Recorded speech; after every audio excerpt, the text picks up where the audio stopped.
பாஜகவில் எதிர்பாராத திருப்பம். 6 மாதங்களில் அண்ணாமலை செய்யப்போகும் அதிரடி சம்பவம். செல்வாக்கை நிரூபிக்க இடைத்தேர்தலில் களமிறங்க முடிவு. முக்கிய தொகுதியை டிக்கடித்த ஆதரவாளர்கள். வணக்கம் நண்பர்களே. 2026 சட்டமன்ற தேர்தலில் எந்த கட்சிக்கும் அறுதி பெரும்பான்மை கிடைக்காத நிலையில் 108 தொகுதிகளில் வெற்றி பெற்றிருந்த தமிழக வெற்றிக் கழகம், காங்கிரஸ், விசிக, இந்திய கம்யூனிஸ்ட், மார்க்சிஸ்ட் கம்யூனிஸ்ட், இந்திய முஸ்லீம் லீக் கட்சிகளின் ஆதரவுடன் ஆட்சி அமைத்திருக்கிறது.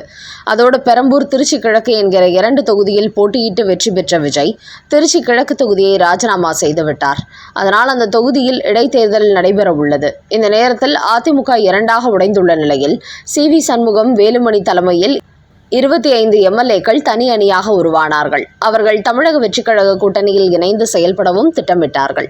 ஆனால் எடப்பாடி பழனிசாமி அதிமுகவின் இரட்டை இலை சின்னத்தில் போட்டியிட்டு தமிழக வெற்றிக் கழக கூட்டணியில் இணைந்தால் கட்சி தகவல் தடை சட்டம் பாயும் என்று எச்சரித்தார். இதனால் தற்போது எஸ்.பி. வேலுமணி அணியில் இருந்த 4 பேர் எடப்பாடி பழனிசாமி பக்கம் திரும்பிவிட்டார்கள்.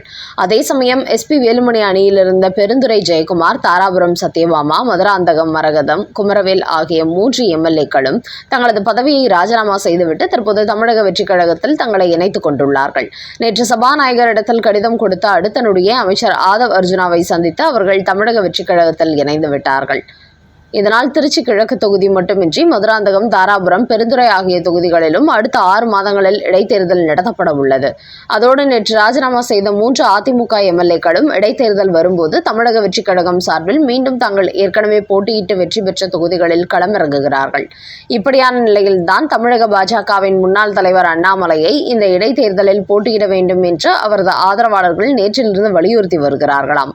தமிழக பாஜகவில் அவருக்கு எதிர்பார்த்தபடி முக்கிய பதவி தரவில்லை என்பதோடு மத்திய இணையமைச்சர் ஆக்கப் போவதாக சொல்லும் தகவலும் இன்னும் டெல்லி மேலிடத்தால் உறுதிப்படுத்தப்படவில்லை. அதோடு அண்ணாமலை பாஜகவின் மாநில தலைவராக இருந்தபோது அதிமுகவில் இணைந்து போட்டியிட்டு 5 எம்எல்ஏக்களை பெற்றார். ஆனால் இப்போது நயினார் நாகேந்திரன் தலைமையிலான பாஜக ஒரே ஒரு தொகுதியில் மட்டுமே வெற்றி பெற்றுள்ளது. இந்த நிலையில்தான் மீண்டும் அண்ணாமலை மாநில தலைவராக வேண்டும் என்கிற கோரிக்கைகள் எழுந்து வருகிறது. குறிப்பாக மேற்கு மண்டல பெருந்துறை தொகுதியில் அண்ணாமலை போட்டியிடுமாறு அவரது அண்ணாமலை ஆர்மியை சார்ந்தவர்கள் கோரிக்கை வைத்தார்கள். இதற்கென்ன காரணம் என்றால், இந்த தொகுதியில் அதிமுகவை சேர்ந்த ஜெயக்குமார் என்பவர் போட்டியிட்டு வெற்றி பெற்றார். ஆனால் தேசிய ஜனநாயக கூட்டணி சார்பில் போட்டியிட்டு வெற்றி பெற்றவர் தற்போது தனது எம்எல்ஏ பதவியை ராஜினாமா செய்துவிட்டு தமிழக வெற்றிக் கழகத்தில் இணைந்து விட்டார். இதனால் அடுத்து அவர் விசில் சின்னத்தில் போட்டியிட்டால் அவரது இந்த கட்சி தாவலினால் ஏற்கனவே அவருக்கு வாக்களித்த மக்கள் மீண்டும் வாக்களிப்பதற்கு வாய்ப்பில்லை. காரணம், திமுக, தவேகாவை பிடிக்காத மக்கள் தான் அதிமுக சார்பில் போட்டியிட்ட இவருக்கு வாக்களித்தார்கள். ஆனால் இப்போது அவர் அந்த மக்கள் கொடுத்த ஆதரவை நிராகரித்து அந்த எம்எல்ஏ பதவியை ராஜினாமா செய்துவிட்டார். அதனால் தற்போது அவர் விஜய் கட்சிக்கு சென்று விட்டார் என்பதால் ஏற்கனவே அவருக்கு வாக்களித்த மக்கள் இந்த முறை அதே பெருந்துறையில் வேறு கட்சியில் அவர் போட்டியிட்டால் ஜெயக்குமாருக்கு மீண்டும் அந்த தொகுதி மக்கள் ஆதரவு கொடுப்பதற்கு வாய்ப்பில்லை. அதனால் அந்த தொகுதியில் அண்ணாமலை களமிறங்கினால் கண்டிப்பாக வெற்றி வாய்ப்பு அதிகரிக்கும் என்று அவரது ஆதரவாளர்கள் உறுதியாக நம்புகிறார்கள்.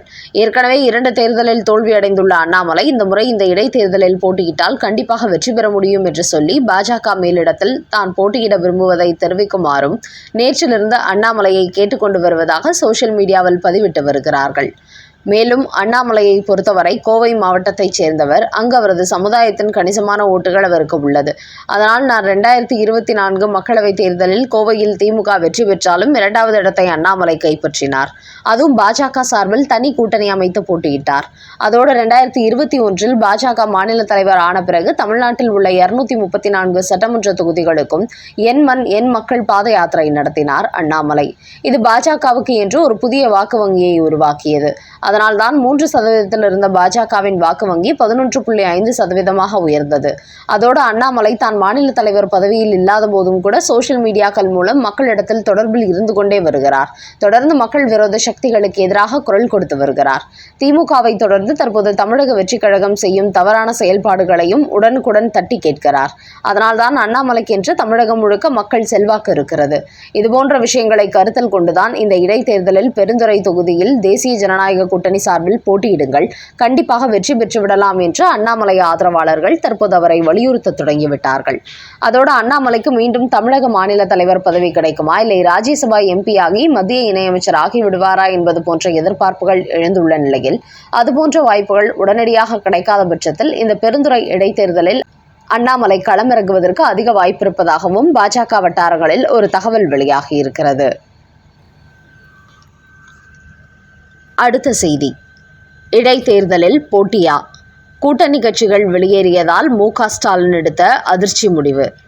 இந்த சட்டமன்ற தேர்தலில் கொளத்தூர் தொகுதியில் மு.க. ஸ்டாலின் 60,000 ஓட்டு வித்தியாசத்தில் வெற்றி பெறுவார் என்று அவரது மருமகன் சபரீசன் நடத்தும் பெண் நிறுவனம் கூறி வந்தது. ஆனால் சட்டமன்ற தேர்தலில் மு.க. ஸ்டாலின் 9,000 ஓட்டு வித்தியாசத்தில் தோல்வியடைந்து விட்டார். இது ஒட்டுமொத்த திமுக கூட்டணிக்கும் கடுமையான அதிர்ச்சியை கொடுத்தது. காரணம், கொளத்தூர் தொகுதியை மு.க. ஸ்டாலின் சிங்கப்பூர் போன்று மாற்றி வைத்திருப்பதாக திமுகவில் உள்ள அமைச்சர்கள் கூறி வந்தார்கள். ஆனால் அந்த தொகுதி மக்களோ 2 நாள் மழை பெய்தால் கூட கொளத்தூரில் மக்கள் வாழ முடியாது. அந்த அளவிற்கு தான் மு.க. ஸ்டாலின் இந்த தொகுதியை உருவாக்கி வைத்திருக்கிறார் என்று விமர்சித்தார்கள். அதனால் அவருக்கு தேர்தலில் சரியான பாடமும் கற்பித்து விட்டார்கள். என்றாலும் இன்னும் 5 ஆண்டுகளுக்கு சட்டசபை பக்கமே செல்லாமல் இருந்த மு.க. ஸ்டாலின் மிகப்பெரிய மன உளைச்சலுக்கு ஆளாகி விடுவார் என்றும் கருதும் திமுக புள்ளிகள் அவரை விஜய் ராஜினாமா செய்துள்ள திருச்சி கிழக்கு தொகுதியில் போட்டியிடுமாறு கூறி வந்தார்கள்.